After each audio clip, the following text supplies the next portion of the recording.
Hi, I'm Ryan McConville, and I'm at the moment. They saw enormous potential for ad technology and data to bring new capabilities to, call it the TV platform. I sometimes joke that I have an accidental career. I was supposed to actually be a rock star, and I moved to New York City in order to be a musician. My first job was at Rolling Stone magazine, where I wanted to be a music writer, but because I couldn't get a music writing job, I took a job in the advertising department. And lo and behold, 20 years later, advertising has become my career and my passion. And I still love music. I still play on the weekends. I play my acoustic guitar for my 2 kids, and I'm trying to get them into music.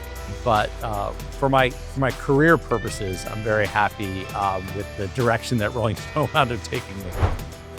Part of the reason why I came to NBC Universal when I did 6 years ago is I saw enormous potential for ad technology and data to bring new capabilities to, call it the TV platform. As TV was evolving to be more of a digitized experience in the form of CTV, I saw that there was a lot of opportunity to provide innovation around ad targeting, ad formats, ad measurement, and bring that to bear on top of the most premium form of storytelling, which is television. And so I think what you'll see at CES is really that theme kind of writ large. What we're trying to do with the new announcements is a continuation of a journey where we're showing how we're bringing to bear technology across these premium video assets, really in 3 big buckets. The first is advancements in audience targeting, where we're able to personalize the ad using the most cutting-edge AI technology. And we have some new announcements about hyper-contextual targeting using AI models. The second is about ad innovation. So it's like what ad the consumer then sees after we kind of personalize the targeting. And we have a variety of new cutting-edge ad formats that sort of stand out from the crowd and help marketers tell stories. And then finally, kind of bring it all together. How do we show that that combination is working, showing the right ad to the right person at the right time? We're launching what's called the Performance Insights Hub, which is bringing real-time analytics and measurement to the marketer in ways that I think television has never done before, like bringing kind of this big tech approach to TV, sort of always on, real-time, in-flight insights and analytics is something that has existed kind of in the digital world for a long time, but never really been brought to bear cross-platform in the premium video world.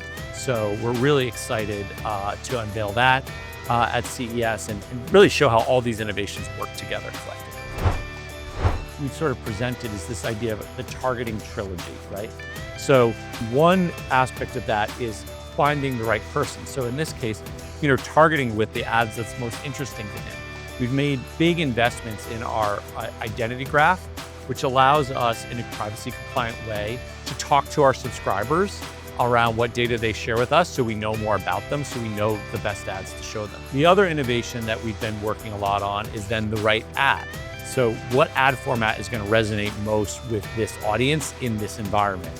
And we have ads that are in pod, we have ads that are out of pod, we have ads that are rich and dynamic, we have ads that happen when you pause the environments, we have all those selections to choose from. What we're adding, what's new this year, is what is the exact right time to show that ad. And contextual targeting, though, has existed for a long time. It has never existed in this sort of hyper-dynamic and exciting way that we can do it today using AI. So typically, contextual has been limited to things like genre targeting. We can do things that are much more specific now. And we can target that exact right person at that exact right moment and marry all those 3 things together. What we're seeing is much better results that the advertiser is getting from a measurement perspective by marrying the contextuality with the identity with the format. The first concert I ever went to was Rush, Roll the Bones. For those of you who don't know Rush, they're a Canadian trio. Rush fans are a very unique group. In high school, I'll put it this way. The Rush kids were not like the really cool kids that went to the Grateful Dead concerts. Like, they're a different group. And I took my 2 best friends who were not Rush fans. I dragged them to Madison Square Garden to see Rush. And they're going back on tour. They're like 70 years old now. And so I'm going back to Madison Square Garden next year. I already have my tickets for next year.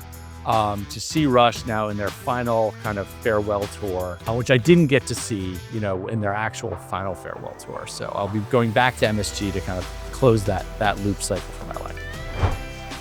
Oh my God, a completely lazy Saturday. I have nothing to do, no childcare, it's almost too good to be true. I have to just take a moment to think about that concept. You know what? I actually love to go to the movies, the actual movies. So I still kind of am a traditionalist. I love to go to the movies and see, a fun movie on a big screen in a nice theater. So, I might do that. But man, if you gave me the whole Saturday, God, I could probably think of other things as well. It sounds too good to be true.